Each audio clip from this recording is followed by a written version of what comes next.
One of the difficult things to find here in Bangkok is Ube Halaya. So today, I'm going to share with you how easily you can make one even if you're living overseas.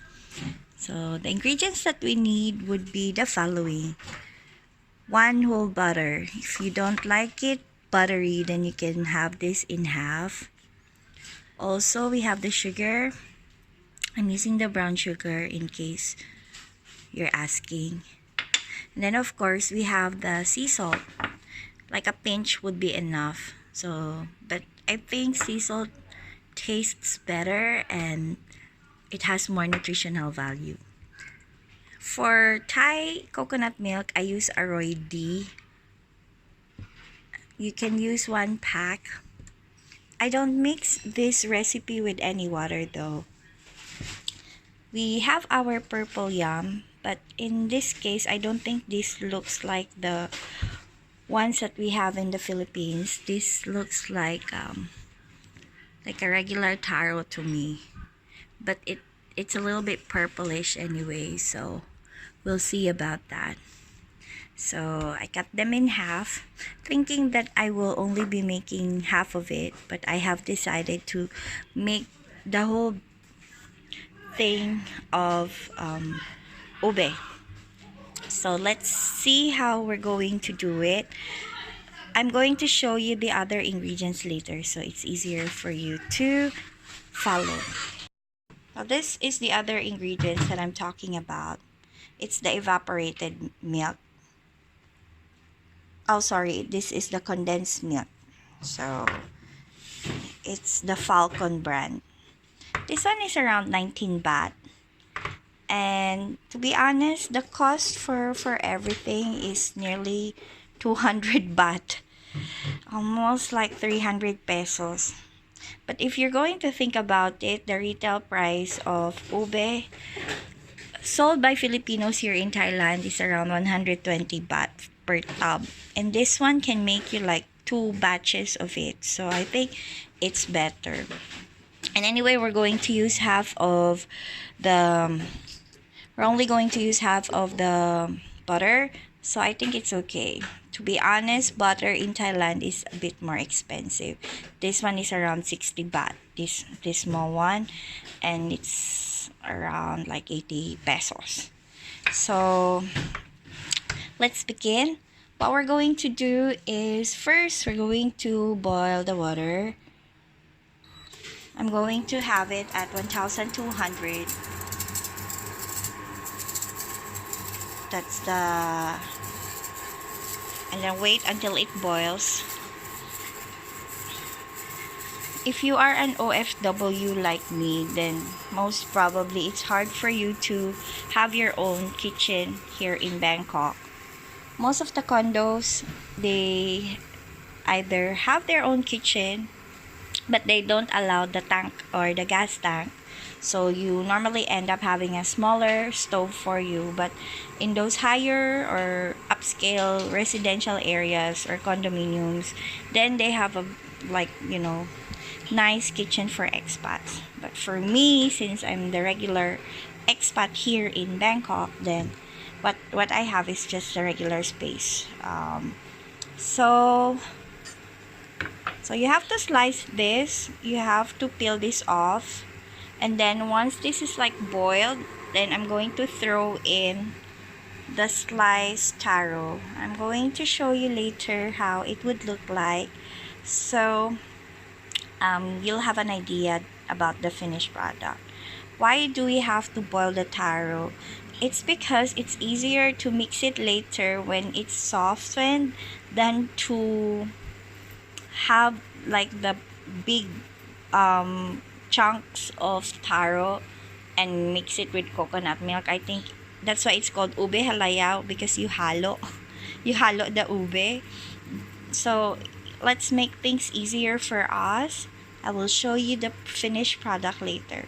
Before, I had this live video for my Ube Halaya, but I wasn't able to record it. So I'm doing it again for the sake of those who are requesting for the recipe. By the way, a disclaimer, it doesn't really look like the purplish thing, but the taste is yummy. So if you really want to do something like this in your BKK home, then give it a try. All you have to do is to get the ingredients, and most probably you have them in your pantry. So let's start cooking now. So now it's already boiling. So we just put our taro in the boiling water. So you just have to wait until it is softened. If you're hearing my oven, that's because while I'm doing this, I'm also trying to make the potato, like buttered potato, since we have the butter anyway. So I'm trying to make sure that when I cook, like all the ingredients that I use can be used for another recipe, so that I don't have to store them in the fridge, and just to make sure that it's all fresh. On the other side, I'm also making this Japanese, in the Philippines we call it lato, but this is a Japanese seaweed. So aside from the Ube Halaya, maybe I'll be sharing you how you can easily make this for your family so you could enjoy it. It's a Filipino homemade salad. We call it ensaladang lato. All we have to do is to put calamansi later.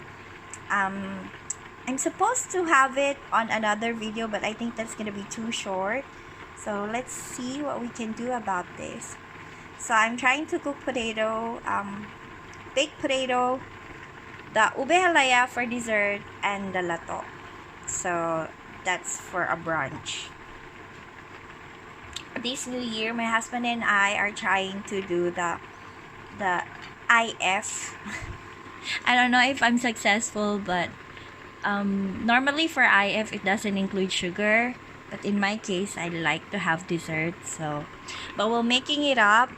Instead of having rice, then we're going to have this seaweed. So it's not really the IF, the intermittent fasting with keto on it, like it's the more effective one, but it's more of like the eating window, which is the 16-8, 16 hours your body will be resting, and then 8 hours window, then that's when you will be eating. So hopefully I can share more about that next time in our blog or vlog. So let's just check this one. So it's still not soft. It still feels like it's like a potato or something. So see, when you heat it, like pop, pop. So that's the sound. Otherwise the sound is like very soft. So if you hear that the sound is still like this, then it means it's not ready, right? Disclaimer, I'm not a chef, I'm not an expert. I'm just cooking because it's what I love doing, and also I love to eat. At the same time, save money from eating out or buying from someone else. So later we'll see our finished product. Well, can you see the purplish color? So I'm not sure if my Thai friends would approve that this is ube or purple yam. It still looks like a taro to me, but I'm not sure. Hopefully, for my Thai friends, please help me by letting me know where I could buy the real deal, the purple yam, and how do we call that in Thai. So please comment down below, because I really go to the talat. Where do we go to shop? Normally it's in Klong Toy Market or Bangkok market if you would like to get something fresh like fruit or veggies, or the talat near our home in Klong Tan. So those are the key words for you if you're planning to live here in Bangkok, and if you will be working around Sukhumvit area in Bangkok, then Klong Toy Market is the biggest market. I made a blog about it. Maybe I'll be uploading another vlog soon, a separate blog or vlog for that market tour, so that you'll have an idea. It's affordable. Your 500 baht can really go a long way. So let's see how far we could go. Going back to my secret ingredients, this is glutinous rice flour. So why are we going to add the glutinous rice flour? It's because we would like to add some texture in it, and so usually with this taro recipe, or should I say purple yam recipe, I just noticed that it is not that sticky. But I remember back home, my mother would prepare this, and then she would make it into a ball, like a glutinous rice ball. But in my case, I would pour this straight away to the mixture of my taro later, so to give it like a texture aside from the silky finish, you know what I mean, like a little bit to like a texture, not the same as the maha blanca or the cornstarch, but I like it to be like soft, and that's it. So I'll show you how we're going to do it later. So normally I would put this as my last step, like to seal the deal, but I realized that I have to cook the rice very well, so maybe I'll put it right when I'm mixing all the ingredients together. So let's see what happens later.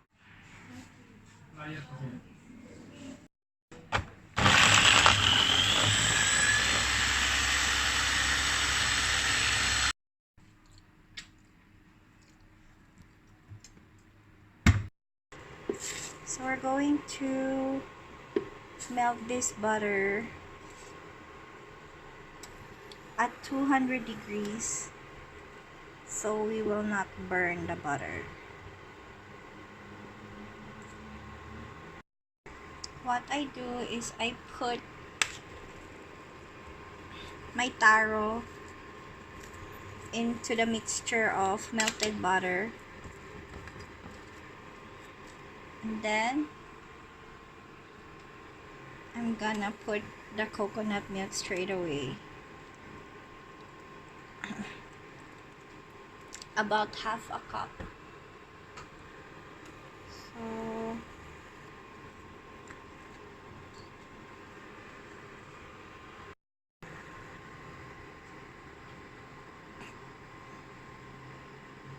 then we're gonna put the condensed milk, about 5 tablespoons or more, depends on your liking. So as you can see, it is buttery and then oily, and it has the coconut flavor. So you can then add a pinch of salt, some more,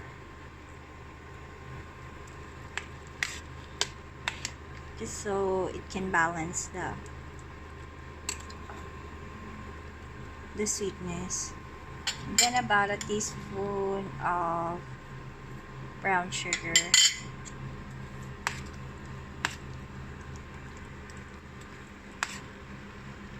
In this case, you just mix it.